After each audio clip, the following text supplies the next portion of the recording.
Hello viewers, welcome back to Abby's Delight. இன்னைக்கு Abby's Delightல ஒரு குயிக்கான tiffin box ரெசிபியான பன்னீர் Frankie தான் பார்க்க போகிறோம். பட் இதெல்லாம் பார்க்கறதுக்கு முன்னாடி நீங்கள் நம்ம சேனலை இன்னும் சப்ஸ்கிரைப் பண்ணலாம், சப்ஸ்கிரைப் பண்ணிக்கோங்க. இதில் போடுற எல்லா ரெசிபீஸையும் நீங்கள் பார்க்க முடியும். இப்போ பன்னீர் ஃப்ராங்கி செய்கிறதுக்கு ஃபஸ்ட்டு டோ ரெடி பண்ணிக்கலாம். ஒரு பவுல் எடுத்துக்கோங்க. அந்த பவுலில் 250 கிராம்ஸ் மைதா நான் ஆட் பண்ணிக்கிறேன். அது கூட அரை டீஸ்பூன் அளவுக்கு உப்பு சேர்த்துக்கோங்க.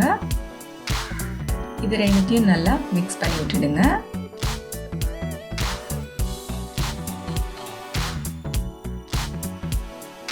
மிக்ஸ் பண்ணதுக்கப்புறம் ஒரு 2 டேபிள் ஸ்பூன் அளவுக்கு தயிர் சேர்த்துக்கோங்க. இதையும் சேர்த்து நல்லா மிக்ஸ் பண்ணிக்கோங்க. அப்போ தான் இந்த ஃப்ராங்கியோட சப்பாத்தி ரோல் வந்து நல்லா டேஸ்ட்டாக இருக்கும் நீங்கள் தயிர் ஆட் பண்ணும்போது. இப்போ இதுக்கு தேவையான அளவுக்கு தண்ணி விட்டுக்கோங்க. தண்ணி விட்டுட்டு இது ஒரு நல்ல soft டோவாக பிசைஞ்சுக்கோங்க.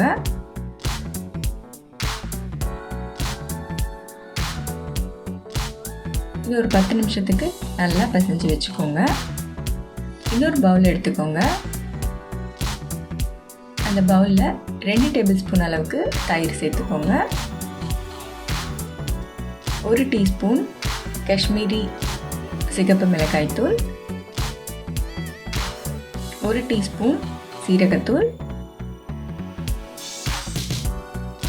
1 teaspoon garam masala powder,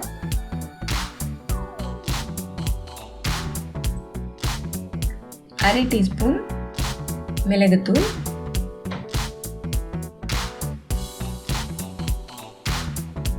chat masala 1/2 teaspoon,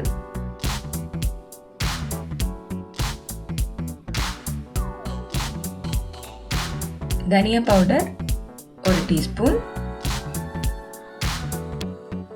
உப்பு 1/2 டீஸ்பூன். இப்போ இது எல்லாத்தையும் நல்லா மிக்ஸ் பண்ணிக்கோங்க. இப்போ மிக்ஸ் பண்ணதில் பன்னீர் நான் வந்து ஒரு 200 கிராம் கட் பண்ணி வச்சுருக்கேன், அதை ஆட் பண்ணிக்கிறேன்.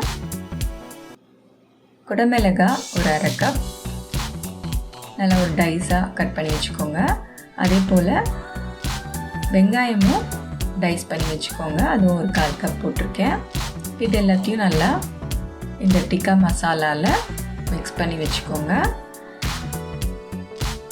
இது வந்து ஒரு 1 ஹவருக்கு வந்து மேரினேட் பண்ணி வச்சுக்கோங்க, அப்போ தான் நல்லா டேஸ்ட் இருக்கும். 1 டீஸ்பூன் இஞ்சி பூண்டு விழுது, இதையும் சேர்த்து நல்லா மிக்ஸ் பண்ணி எடுத்து வச்சுக்கோங்க.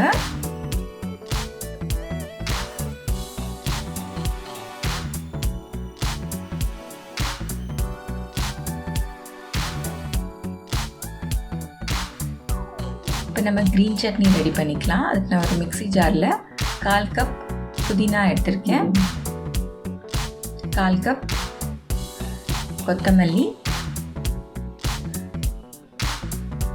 2 பச்சை மிளகாய்,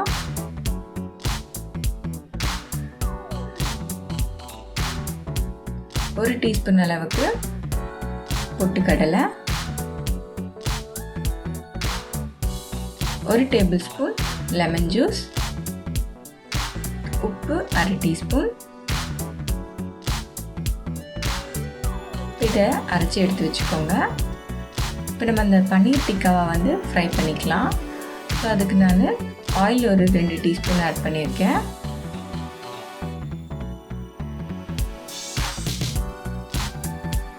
அதில் இந்த டிக்கா வச்சுருக்கோம் இல்லைங்களா, பன்னீர் டிக்கா, அது சேர்த்துக்கோங்க. சேர்த்து நல்லா ஃப்ரை பண்ணிக்கோங்க.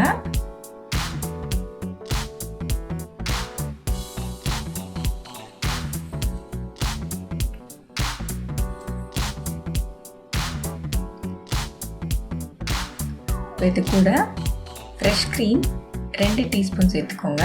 இது நல்ல ஒரு க்ரீமி கன்சிஸ்டன்சி கொடுக்கும் உங்கள் பன்னீருக்கு. நல்ல பன்னீர் வந்து ஜூஸியாக இருக்கும், அதுக்காக தான்.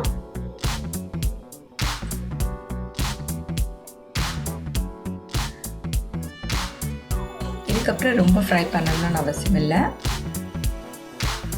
இதை தனியாக எடுத்து வச்சுக்கோங்க. இப்போ இந்த டோவை இன்னொரு 5 நிமிஷத்துக்கு நல்லா பிசைஞ்சிக்கோங்க. அப்போ தான் இந்த சாஃப்ட்னஸ் வரும். எப்போவுமே மைதா சப்பாத்தி எது பண்ணாலும் 2 தடவை செய்யுங்க. அப்போ தான் நல்லா அந்த சாஃப்ட்னஸ் கொடுக்கும். இப்போ வந்து இதை சப்பாத்தி ரோல் மாதிரி நல்லா உருட்டி எடுத்து வச்சுக்கோங்க.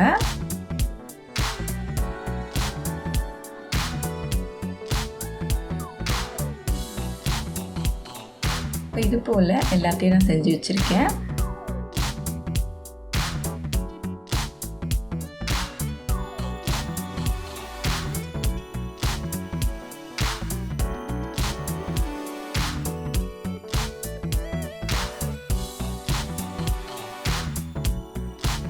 இந்த தவாவில் சப்பாத்தி போட்டு ரெடி பண்ணி எடுத்து வச்சுக்கோங்க எல்லாத்தையும் தனியாக.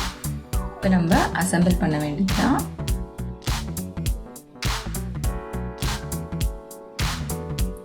ஸோ நம்ம சப்பாத்தி ரெடி.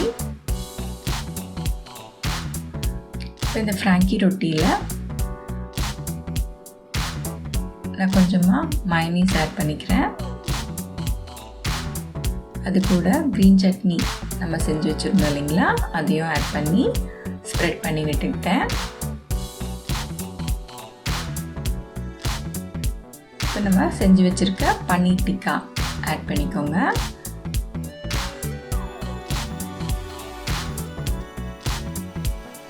அதுக்கு மேலே ஸ்லைஸ் பண்ண கேரட், ஸ்லைஸ் பண்ண கேபேஜ். உங்களுக்கு இதெல்லாம் எவ்வளோ தேவையோ அதுக்கேற்ற மாதிரி நீங்கள் ஆட் பண்ணிக்கலாம். ஸ்லைஸ் பண்ண ஆனியன், கொத்தமல்லி கொஞ்சம் நல்ல ஒரு ஃப்ளேவர் கொடுக்கும் நீங்கள் பைட் பண்ணும்போது, அதுக்காக. இப்போ இதை நல்லா ரோல் பண்ணிக்கோங்க. இதை ஒரு பட்டர் பேப்பரில் வச்சு ரோல் பண்ணி நீங்கள் டிஃபன் பாக்ஸில் வச்சு அனுப்பலாம். ஸோ இதே போல் நான் மயோனீஸில் க்ரீன் சட்னி ஆட் பண்ணாமல் ரெட் சில்லி சாஸ் ஆட் பண்ணிக்கிறேன். கொஞ்சமாக டொமேட்டோ கெச்சப். உங்ககிட்ட ரெட் சில்லி சாஸ் இல்லைன்னா கூட டொமேட்டோ கெச்சப் மட்டும் ஆட் பண்ணிக்கலாம். ஸோ இதை நல்லா ஸ்ப்ரெட் பண்ணி விட்டுட்டு மறுபடியும் அதே ப்ராசஸை ரிப்பீட் பண்ணுங்கள். ஸோ இந்த டாப்பிங்ஸ் எல்லாமே வந்து உங்களுக்கு எப்படி தேவையோ அது போல் நீங்கள் மாற்றிக்கலாம். உங்களுக்கு எந்த வெஜிடபிள் பிடிக்குமோ அதை ஆட் பண்ணிக்கலாம். நீங்கள் கேப்சிகம் கூட நிறைய ஆட் பண்ணிக்கலாம். ஸோ ரோல் பண்ணி எடுத்து வச்சிங்கன்னா உங்களோட சூப்பர்பான பன்னீர் ஃப்ராங்கி ரெடி. ஸோ இதை நீங்கள் ட்ரை பண்ணுங்கள். என்னோடய ரெசிபீஸ் எல்லாம் உங்களுக்கு பிடிச்சிருந்ததுன்னா என்னோடய சேனலை சப்ஸ்கிரைப் பண்ணுங்கள் அண்ட் சப்போர்ட் பண்ணுங்கள். Thank you for watching.